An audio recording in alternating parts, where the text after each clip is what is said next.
The Hunting the Last Dragon. From Sherryl Jordan. Chapter 6. Good morrow, brother.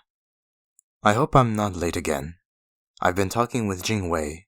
She's looking after Father Matthew in the infirmary. He's near 90 years old, and crotchety, and he wets his bed every hour. He makes her chant prayers all the time, which she can't do, of course. So, she sings to him in Chinese. He's well pleased, and says her Latin's excellent. I hope my story's excellent, as well, so I'd best get on with it. No words to waste. The next morning I was crouching by the midday fire helping Kitty turn a haunch of deer upon the spit, when Tybalt came and handed me the key to Lizzie's cage. "If you'll swear not to drown her, lad," he said, with a crooked grin, "you may be her keeper for a while. I don't want her neglected nor starved, nor allowed to get ill." "I'll not neglect her," I said. I got a piece of leather thong and tied the key to my belt. Beside the sheath for my knife, for the first time since Doran was destroyed, I felt as if I had value again, a purpose to live. I liked Lizzie Littlefeet. For all her strangeness, she accepted me, which was more than the rest of Tybalt's people did. She lightened the loneliness in me, and there was an easiness between us I had not known with other maids. Mayhap it was her smallness, which made her seem more like a child than a maid near womanhood, that made me less bumbling in her company. Mayhap it was her caged helplessness, or the way her face lit up when I drew near, as little Addie's had. Truth to tell, it was this. Her likeness to Addie, more than anything, that eased my pain. I sorely blamed myself that Addie had died, since she had begged that fatal day to go to Rokeby with me, and in a strange way I felt that in Lizzie I was given another chance, a way to mend my wrong. Whatever the reason, I spent more time polishing Lizzie's cage than I needed to, and sometimes shared my meals with her, and we talked comfortably enough. On the third day that I was her keeper, she asked if I would wash her scarlet dress for her, which she used for the performance at the fair. So I did, though the children gawked and cackled and called me washerwoman. As I spread the gorgeous folds across a branch to dry, I noticed, embroidered on the item, a curious sign, worked in midnight blue. It was a pleasing design made of graceful curves and lines, simply but elegantly linked. It was the only thing in blue. The rest of the dress was embroidered richly, but in gold and pink and white. "What is this?" I asked of Lizzie, whose cage was close, and who was watching me. "Is it a word?" "It is my name," she replied. "Lizzie?" I said. She smiled, putting me in mind of Addie again. "Nay, dimwit. My name in Chinese, Jingwei. My mother wrote it there in embroideredly silk, that I might not forget." "You can read?" "I learned with my brother, on the ship when we left China. Your father was a wealthy man with money for such a journey." "Aye, he was a nobleman." "Why did you come here to England, Lizzie? And how did you end up with Tybalt here, locked in a cage? If your father was wealthy, how did he let such a thing happen?" "3 questions, Jude, and each reply a tale. What is it you want, the legend of my life?" "Aye, if you've a mind to give it," I said, smiling. There was something about her eyes, the way they danced, that warmed all of me. Prue's eyes, too, had danced, but in hers laughter had been mockery. Lizzie smiled again and leaned against the bars of her cage, her arms wrapped about her knees. "Then I'll tell you my life," she said. "It is a gift I give, for all the kindly things you do." And so I heard her story, and until now have told it to no other soul, for it was her gift to me. But I think you should know it, good brother, else this tale of mine will hardly be complete. Last night she said I might tell it to you, though she told me her story again and again, and was very particular about it, making me repeat certain parts to make sure I remembered them all right. I'll do my best and try to tell it in the words she used and in her way. This, then, is the maid's tale of how she came to England, where she lived here, and how she came to be a freak in a traveling fair. Until her number 6 birthday, Lizzie lived in China, in a city called Hangzhou.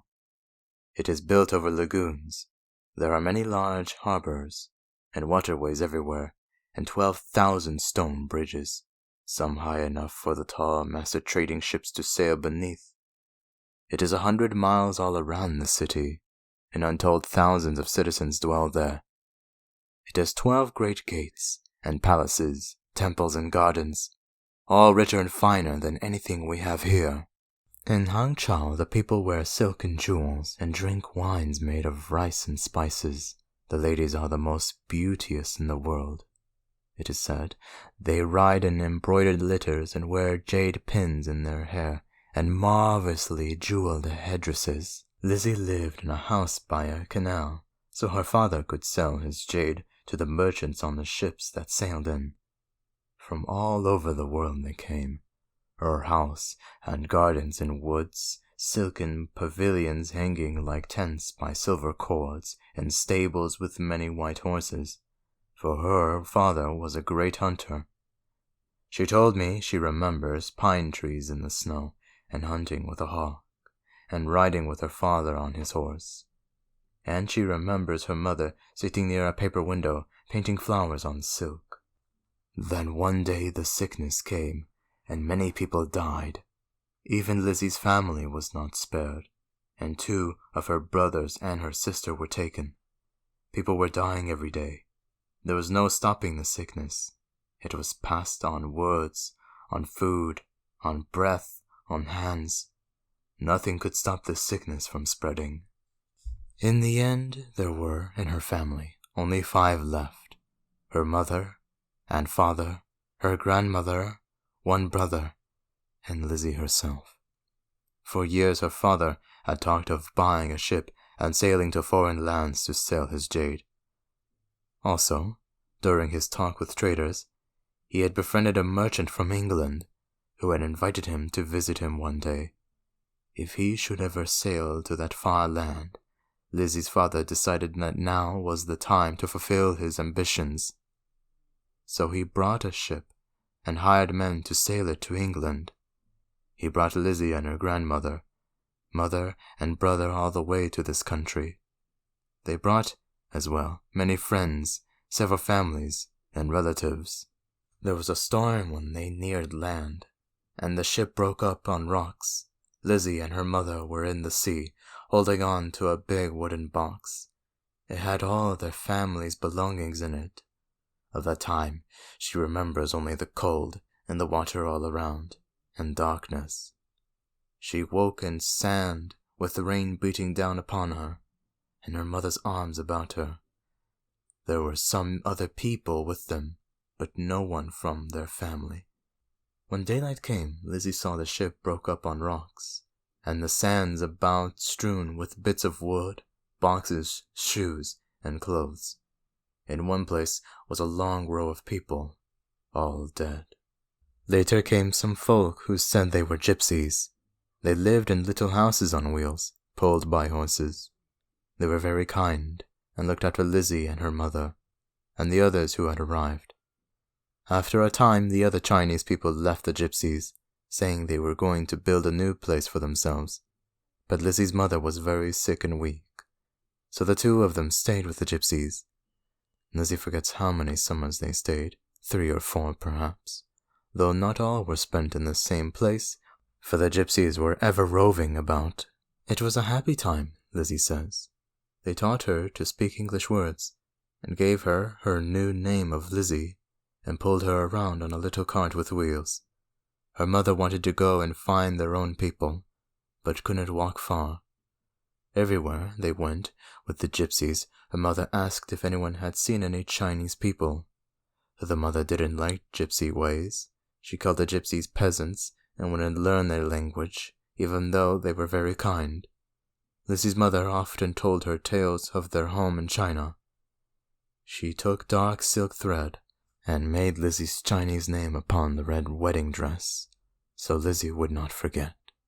That dress was the most precious thing she had. It was the only thing they had from China, that, and Lizzie's little shoes. Everything else in the box was ruined by the sea. One winter the mother's sickness got worse, and she coughed until she spat blood. An old gypsy woman gave her medicines, but they didn't work, and she died. For a few more seasons Lizzie stayed with the gypsies. Then they all went to a village fair to sell medicines and jewelry the gypsies made, and Tybalt saw Lizzie. He wanted to buy her, but her new gypsy mother wouldn't let him. That night one of the men took her to Tybalt and sold her for a lot of money. Tybalt hid her in a long box with swords wrapped in skins, and said that if she screamed or moved, the blades would cut out her tongue. So she stayed very still. Though the next day she heard men and women shouting and people screaming and wagons being broke. They left then and traveled a long time without stopping. Lizzie was much afraid. In those early days she lived with Tybalt's family. She hated being with them. Math, Tybalt's second son, hounded her something merciless. When he wasn't tormenting her, he made her do his chores. His parents tried to stop him, but that made him worse. He teased her behind their backs, hit her where the bruises wouldn't show. At night, she crawled away, but Tybalt always found her. Once, he chased her with dogs. In the end, he kept her in a cage. It was for her own protection, he said. It was better for business, too, he said, because people would think she was half animal, and a better freak for that. For a summer and winter, she lived in that cage until I came. After that, she said, all her life was changed, and the rest of her story you will come to know, Brother Benedict, for it is woven close with mine.